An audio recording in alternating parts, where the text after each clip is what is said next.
नमस्कार दोस्तों, स्वागत है सारे लोगों का। बीते दौर में केस की लगातार सुनवाई होते जा रही थी। लगातार बिहार सरकार की तरफ से नियमावली में चेंज किया जा रहा था। यह परिवर्तन इतनी बड़ी थी जिसको हम और आप नहीं बल्कि देश का संविधान भी इसकी इजाजत न दिया। आज उसी दौर से लेकर जो किया गया कर्म था उसका फल आना शुरू हो गया।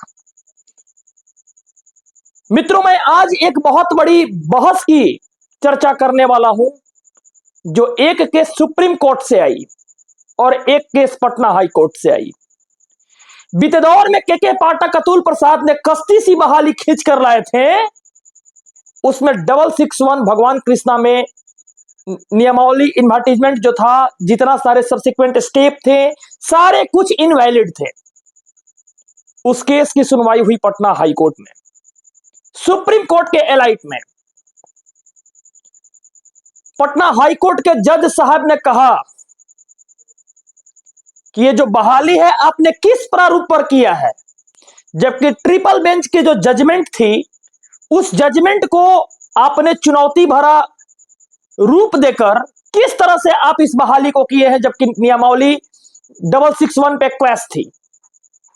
यह बात उस समय की थी 28/8/2023 की, 28 अगस्त की बात थी। उस समय नियमावली को सुप्रीम कोर्ट इनवैलिड कर दिया था और इनवैलिड करने के साथ साथ टीआरई की जो बहाली थी उसको भी इनवैलिड कर दिया था। लेकिन कश्ती में ढूंढ कर लाया था के पाठक। मैंने बार बार चिल्ला चिल्ला कर कहा था सारे बच्चों से कि आज न कल टीआरई 1 के ऊपर बिरजोर तरीका से खतरा होने वाला है। ये पूरी बिहार की टीम के लोगों ने इस बात को नहीं समझा। बीपीएससी टीआरई 1 में जो बहाल शिक्षक हैं, जिन खलासियों को बहाल किया गया है, आज समस्तीपुर से निकल रहे हैं कोई लोग इधर से निकल रहे हैं, कोई लोग उधर से निकल रहे हैं बिना डॉक्यूमेंट जांच किए हुए। कुछ खलासी ऐसा है जो डॉक्यूमेंट जांच के नाम पर छोड़ छाड़ के चला जाता है।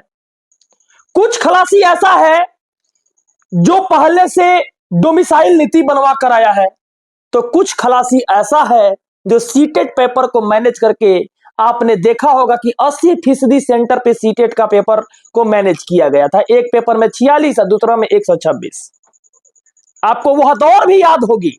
आइए खोलते हैं एक एक पन्ने को और बात करते हैं शिक्षक बहाली के प्रारूप के ऊपर। अगर आप वीडियो में नए हैं सबसे पहले तो सब वीडियो को सब्सक्राइब कर लीजिएगा, इसलिए ताकि आने वाली जो 15 दिन की घटना है उस प्रारूप को पहले नोटिफिकेशन से समझ पाइए कि आखिर है क्या। सबसे पहले मैं आता हूं, इस पन्ने को खोलता हूं। इस पन्ने को खोलने के बाद सबसे पहला प्रारूप में बात करता हूं सुप्रीम कोर्ट की।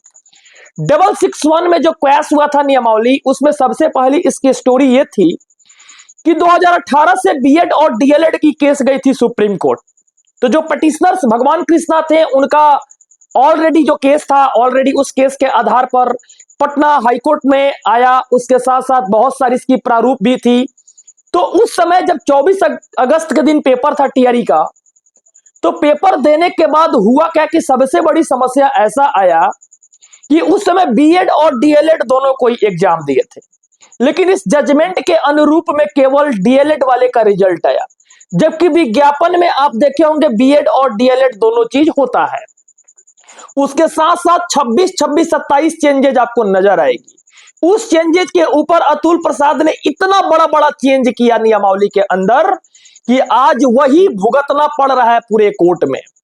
बिहार सरकार के उन तंत्र मंत्रों के द्वारा, उन अधिकारियों के द्वारा जो बहाली कराई गई है खलासियों की, इन खलासियों को सबसे पहले, खलासी इसलिए मैं कहता हूं क्योंकि इनको लोग को लेटर लिखने नहीं आ रहा है। एक लेटर इन लोग को शुद्ध लिखने नहीं आ रहा है। केमिस्ट्री में बहाल होकर जो गया है उसको केमिस्ट्री लिखने नहीं आ रहा है। सबसे बड़ी बात तो यह है कि जो पीजीटी वाला खलासी है, उस खलासियों की संख्या 1-2 नहीं है। इस खलासियों की संख्या मतलब इतनी बड़ी तौर पे है जो आने वाली समय में एक एक चिट्ठा खोलेगी पटना हाईकोर्ट भी और सुप्रीम कोर्ट भी।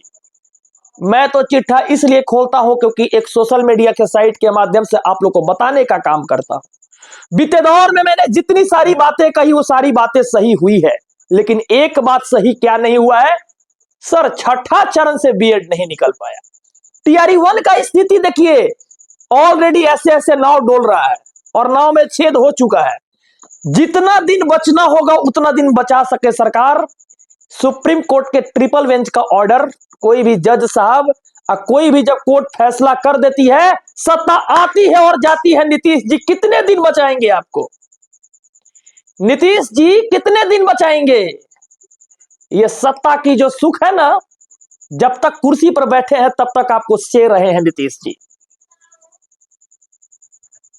लेकिन आने वाले वक्त में जो सिचुएशन आज क्रिएट हुआ है, 661 का जो केस का जो हियरिंग हुआ है, ये खेल चलने वाली ज्यादा दिन नहीं है। ये खेल के माध्यम से आइए पता चली इतनी गंभीरता से कराई गई थी। छठ पूजा, दीपावली, यहां तक कि दशहरा से लेकर कौन कौन पूजा एक बार में सब समेट दिया था अतुल प्रसाद और के पाठक। लेकिन पाठक, मैं एक बात बोलना चाहता हूं, तुम जो ये अनुकंपा की बहाली कराए हो बिहार के बच्चों की, आने वाला वक्त में वही बच्चे जिस फैसले के आधार पे बहाल कराए हो, जिस चीज को छुपाए हो, आज वही बच्चे सबसे ज्यादा पीड़ित हैं। इस पीड़ा को समझने वाला कोई और नहीं है। और एक बात मैं बोलने वाला हूं पूरे सिस्टम के लोगों से कि आप लोग जो चीज जानते हैं, कहते हैं, यह बंदा एकलौता बोलने वाला है और कहने वाला है और खुलकर विरोध करने वाला कि गलत बहाली को गलत तरीका से देखो, कोई मर्सी नहीं। माननीय उप मुख्यमंत्री जी, आप पीजीटी की भी सर्टिफिकेट की जांच करा दो। मैं कहता हूं कि आज कहता हूं कि पूरे बिहार के अंदर अभी तक मात्र 82 कॉलेज है। 63,000 से लेकर 80,000 तक पीजीटी कैंडिडेट कहां से आए? पूरे बिहार की स्थिति को बदलने वाला जो शिक्षक था, उसको एप्लीकेशन लिखने नहीं आ रहा है। क्या बात करते हैं आप? इन खलासियों को पटना हाईकोर्ट से तो आने वाली बहाली में तो पता चल ही रहा है, सुप्रीम कोर्ट से तो पता चल ही रहा है, लेकिन जो पेटिशनर्स हैं उनकी भी स्थिति और परिस्थिति समय के अनुसार पता चलेगी। बकरी की अंबा कब तक खैर मनाएगी? याद होगा आपको उत्तर प्रदेश की बहाली, 4 साल लग गए थे रद्द होने में।